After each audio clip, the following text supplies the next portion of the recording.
ரம்ஜான் அதுவும் பிரியாணி இல்லாட்டி எப்படி, அதுவும் மட்டன் பிரியாணி பாக்குறப்பே செம்மையா இருக்குதுல. சட்டிக்குள்ள எட்டி பாருங்க, தக தகன்னு மின்னுதா. உள்ளுக்குள்ள 2 கறி எடுத்து காட்டுற எப்படி வந்திருக்கு பாத்தீங்களா. எஸ், இன்னும் கொஞ்ச நேரத்துல இவங்க செம்மையா ரெடி ஆகி தட்டுக்கு வந்துருவாங்க. தரமா சாப்பிடலாம். இந்த மட்டன் பிரியாணியில இவ்வளவு எண்ணெய் நான் ஊத்தல, ஆனா கொழுப்பு அதுல இருந்து சிலிப்பி எல்லாமே சேர்ந்து இன்னைக்கு செம்மையா மிதங்கி வந்துட்டு இருக்கு. நம்ம இன்னைக்கு கை வழங்கி இவ்வளவு எண்ணெயை ஊத்தி சமைச்சோம், நம்மளே காசு ஸ்பூனும் அரை ஸ்பூனையும் விளாவி விட்டு தானே சமைக்கிற ஆளு அப்படின்ற மாதிரி இருந்துச்சுங்க.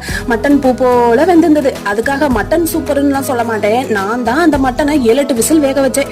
முட்டை என் தட்டுக்கு முழுசா வந்த கதை என்னைக்குமே நமக்கு பிஞ்சது உடஞ்சது அப்படின்னு தானே தட்டுல வந்து நிக்கும். அதே கதை தான் இன்னைக்கும். முட்டையில பாதிய காணவே காணும். சரி, மீதியை வச்சு பிரியாணிய செம்மையா முடிச்சிடலான்னு நானும் வெளுத்து கட்ட ஆரம்பிச்சிட்டேன்.